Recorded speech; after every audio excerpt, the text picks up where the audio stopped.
महायुतीमध्ये निधीवरून आता जुंपल्याचं बोललं जातंय। निधी वळवल्यानंतर महायुतीतील नेत्यांमध्ये चांगली जुंपलेली आहे।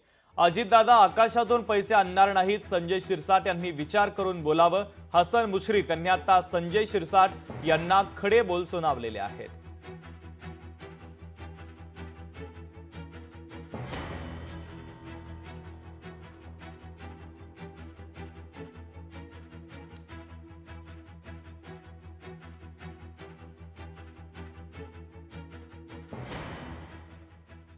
आपल्याच एका ज्येष्ठ नेत्याला अशी उपमा देणं हे अतिशय अयोग्य आहे।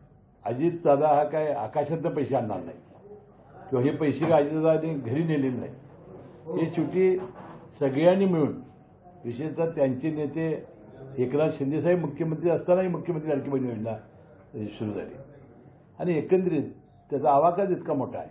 आपण सगळ्यांनी मिळून दिलेलं आश्वासन पूर्ण करण्यासाठी हे जर पैसे वापरले असतील तर यामध्ये अशा उपमा वापरणं हे बरोबर नाही। आपण याची शहनिशा केली पाहिजे आणि प्रसार माध्यमापुढे जाण्यापासून आपण वाचलं पाहिजे। पैसे काय मला माझ्या घरी घेऊन जायचेत का?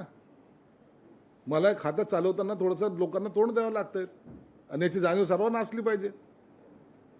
मग तुम्ही तुमचे कार्यक्षमता सुद्धा दाखवायची, तुम्हाला परफॉर्मन्स पण द्यायचा आणि तुमचा पैसाही कमी व्हायचा। हा हे कोणतं दुपटी भूमिका राहील? काम करताना फ्रीडम असला पाहिजे आणि काम करताना जर चुकत असलं तर कान धरला सुद्धा पाहिजे। माझं चुकतंय का? कान धरा, अवश्य तुम्हाला ते अधिकार आहेत।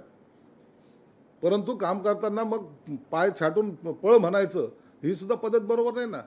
म्हणून मी माझा आक्षेप त्याच्यावर नाही आहे, कुणावर मंत्री म्हणून काय अजितदादावर माझा आक्षेप नाही आहे। त्यांच्या खालचे जे अधिकारी आहेत त्यांना सुद्धा हे समजलं पाहिजे की काम करताना फ्रीडम जो पाहिजे या मंत्र्यांना तो त्या पद्धतीने द्या।